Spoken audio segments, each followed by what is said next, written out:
Welcome to the Worship Keys podcast. My name is Carson Bruce. We talk all things music theory, gear, industry, and ministry for your worship keys playing. I'd like to thank Aerospace Audio for being a sponsor of this episode. They create unique, incredible, high-quality atmospheric drone pads to be used for your worship services, productions, songwriting sessions, whatever it may be. And they have an analog, physical drone pedal that they call Atmosphere. There's actually a version 3 out. They also have a MIDI in capability, so you can work in tandem with Ableton Live or any other DAW that you have to be able to control everything through that ecosystem. Or if not the physical analog pedal, they also have an iOS app that you can run the pad straight from your iPhone or iPad. It's called AeroPads. Definitely check them out, aerospaceaudio.com, and let's get into today's episode.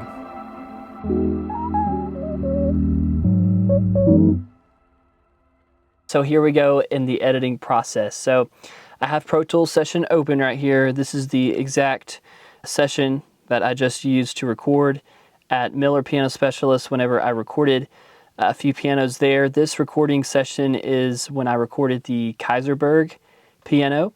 So I'm just going to take you through my whole editing process of these so that you can do what you want to with them. If there's a better process to how to do this, feel free to comment, let me know. But this is just my way of editing them. All right, so the first thing that I want to do before I begin any work is I want to save as and name this editing. You can name it mixing, editing, whatever you want to. I'm going to name this demo just for our sake. Editing demo. All right, so once you have your new session completely saved, separate, then you're good to go. The reason why you want to do this is because if you mess up, then you can always go back to your original recorded session. All right, so in this particular recording, we used basically 3 different tracks here. CADs, which are stereo pair, Rode, which is a stereo pair, Up Close, which was just the up close mono microphone that we had. All right, so the first thing that I want to do is just a little bit of organization stuff here. I'm going to highlight everything, Shift Option, and you can do what you want to with this. So right now I'm just kind of zooming in and out to kind of see everything as a whole. So what I'm going to do, instead of going to playlist, I'm going to change this to waveform. I'm going to change the track height. Instead of small, I'm going to go to large. And all right. Then I'm going to go to my first playlist. So if you go Shift up or down arrows, you can actually change your playlist altogether. So what I'm going to do, I'm going to go to probably, let's go the softest version, the softest velocity. And here we go. We're just going to kind of listen down. And the first thing that I'm going to do is I'm going to get the room noise out of the recording. Before I splice, before I separate the transients, before I do anything, I'm just kind of listen down and see what I have. And I'm going to try to eliminate the noise. And we're just going to listen down, and you'll hear room noise as we do this. All right, so as you can hear, there's some room noise here.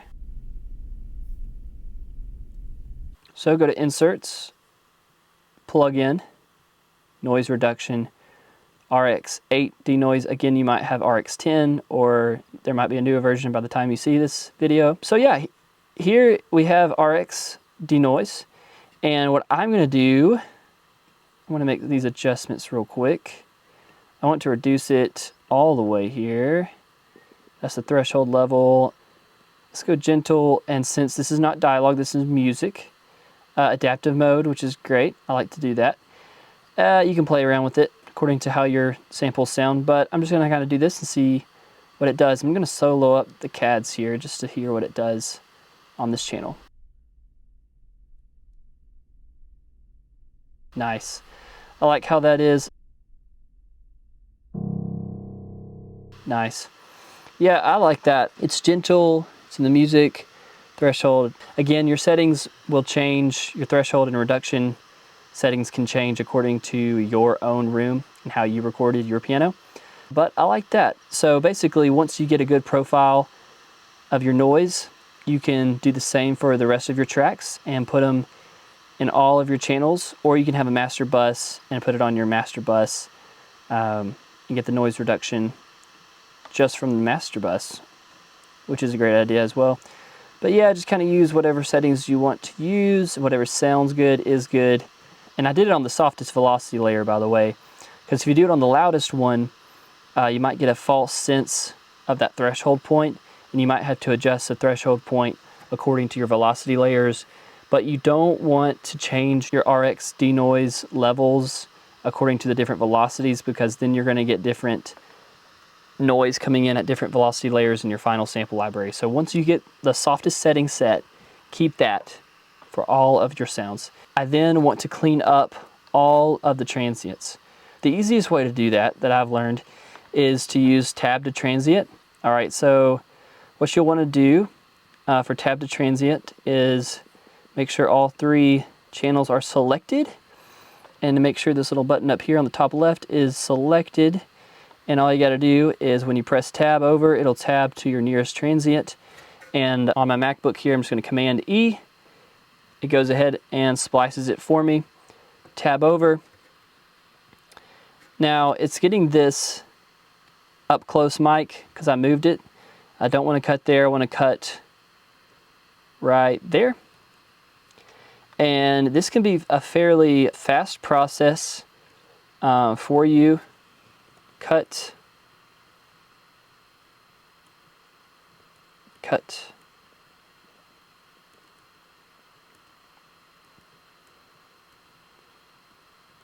Again, I'm doing this in real time, so you kind of see the actual timing of this. It doesn't matter if these are going to be your final samples or not. All you're doing is just going to the transients and cutting them. We will clean them up later. But for now, we're just tabbing over, splicing them up. So this could take a little while, just depends on how many tracks you have, how many samples you did in your piano sample library.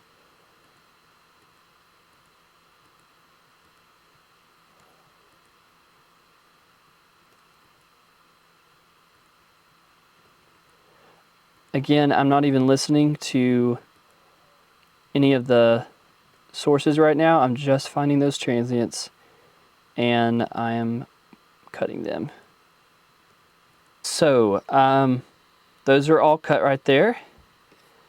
What I want to do once I have these cut is I want to go to every velocity layer and do the same thing. So for the sake of time, I'm just going to speed up this process, and I'm not going to show me doing this in real time. I'm just going to speed up so you can save some time.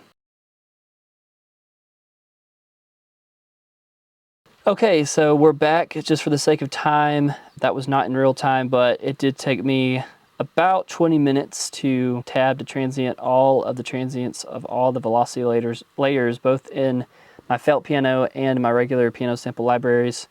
For me, my felt piano versus my regular piano, the sound design that I had, the same settings that I had in RX iZotope's denoise, they were the same setting for each, so that was great, mainly because it was the same room, so it was the same profile. For you, that might be the case as well, but it also might not be. So definitely, be careful of that. The next thing that we'll want to do, once we have all the transients cut, we will want to then clean up all of the samples. So what I suggest to do is go here and make sure to save often, of course. I'm just going to highlight all these, and then I'm going to start cutting off. See, there's some audio here at this up close soft where I was moving that mic around, so that must have meant that the file is down. So I'm going to go ahead and put a little slight fade at the end of these. All right, and later when we listen down, we'll probably have to do a little fade right here. But my suggestion is to wait on that fade at the beginning and just get the ends, get the tail end off first.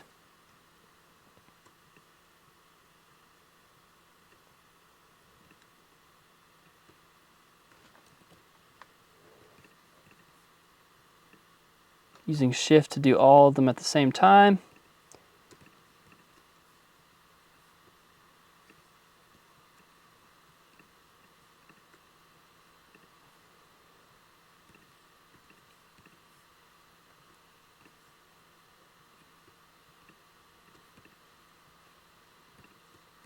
Definitely take your time in this process, because if you go too fast, what you might end up happening, like what happened to me, is you go to program into your sampler and realize a lot of your samples or some of your samples aren't quite as good as the others. And if you would have just taken the extra 5, 10, 15, 20 minutes to clean up these samples correctly, you wouldn't have had that problem later on. So, if you put in all the work ahead of time now, then you won't have to worry about having to go back later and open up this session when you're already long gone past this process. So definitely take your time right at the beginning and get it right the first time. So basically that's all it is for the editing process. Clean up the room sound, clean up your samples, keep more than you need at the beginning, and then the next part is exporting all these samples into an organized folder. All right, so once you have your clips finalized and cleaned up with all the room noise and everything's as clear as it can be, what you want to do is go back to all of your different playlists, starting with the first one you did on the soft, and you want to rename all the clips to be exactly how you want it to be so it stays organized. So a good thing to do is go to a piano and write down the note values, what they're called, just so you're not confused, and have it all written down so when you go to relabel it, you don't have to keep thinking about the piano where the notes are. So I just jotted down the note values, where they are in the piano, and this is my list. And so on every playlist, I'll go through these and just relabel all the clips according to this list. So that's what I'm going to do now as the final step here.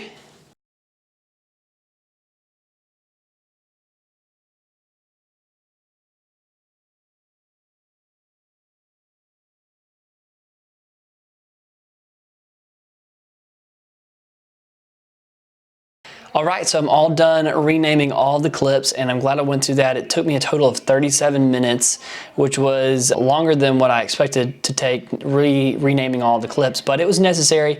And in doing so, I caught a few mistakes along the way that I had. So it was good. It's good to be diligent. It's good to take your time, get everything relabeled, get everything organized, just how you need it, and clean up everything.